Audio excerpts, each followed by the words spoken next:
Fala aí, pessoal, conectado comigo aqui no Matemática Livre. Eu sou o professor Israel Pinheiro e tenho um recado muito importante para você que vai fazer o Enem.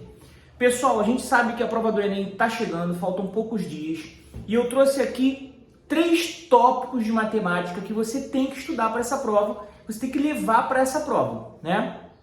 Não dá para falar de Enem sem falar desses 3 tópicos. Tem muito mais coisa, mas esses para mim, baseado nas provas que eu analisei, são os tópicos que todo ano caem alguma questão ou algumas questões que envolvem esses tópicos. Então, se você quer saber o que dá uma revisada nessa reta final, fica ligado nessa dica, que essa dica é para você, beleza? Em terceiro lugar, pessoal, recomendo fortemente que você estude, dê uma revisada, frações e porcentagem. Frações e porcentagem estou colocando junto porque a gente sabe que porcentagem, na verdade, é uma fração, né, que é o sobre 100. Então, a gente vê constantemente as questões mais fáceis do Enem de matemática envolverem frações. E a gente sabe que a estratégia do Enem é que você acerte as mais fáceis.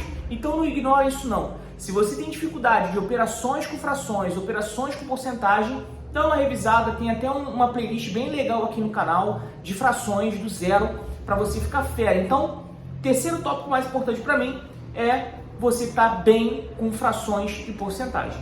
Segundo tópico, a gente vai falar de áreas de figuras planas.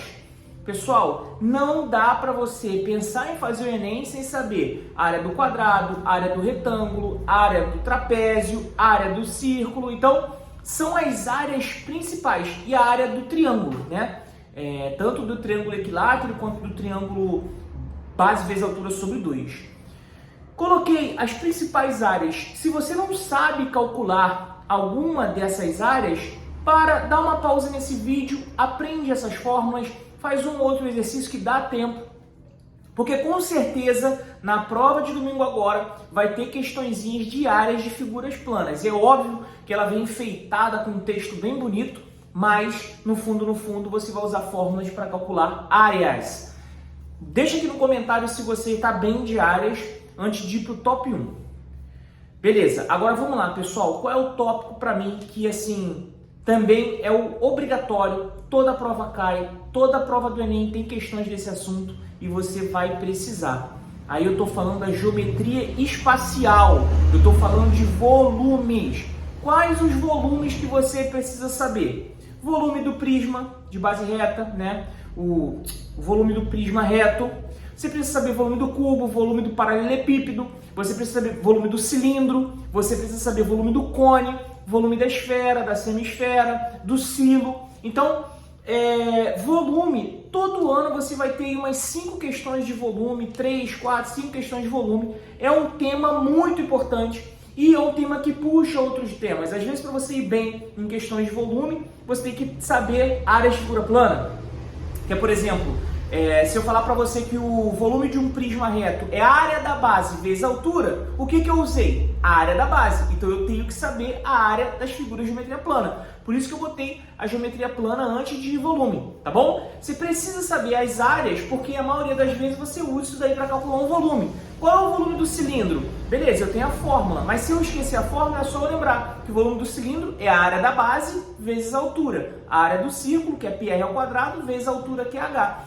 Então, se você conseguir dar uma revisada nesses 3 tópicos, eu tenho certeza e eu dou essa garantia de que 0 você não vai tirar. Com essas fórmulas na cabeça, você vai fazer uma boa prova, você vai estar, pelo menos para as questões mais fáceis, estar preparado. Ah, professor, eu posso estudar um pouquinho mais, o que você me recomenda?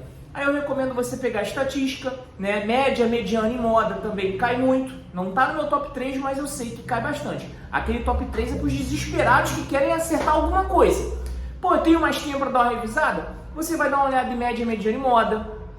Você vai dar uma olhada em análise combinatória, formulazinha de arranjo, formulazinha de combinações simples. Com certeza você vai dar uma olhada em PA e PG para ficar por dentro das fórmulas. Você também vai dar uma revisada em probabilidade, que todo ano tem uma questãozinha, tá? Você também pode dar uma olhadinha bem especial em logaritmo, que vira e mexe está caindo uma questão que envolve log, e funções, pelo menos conhecer os gráficos das funções.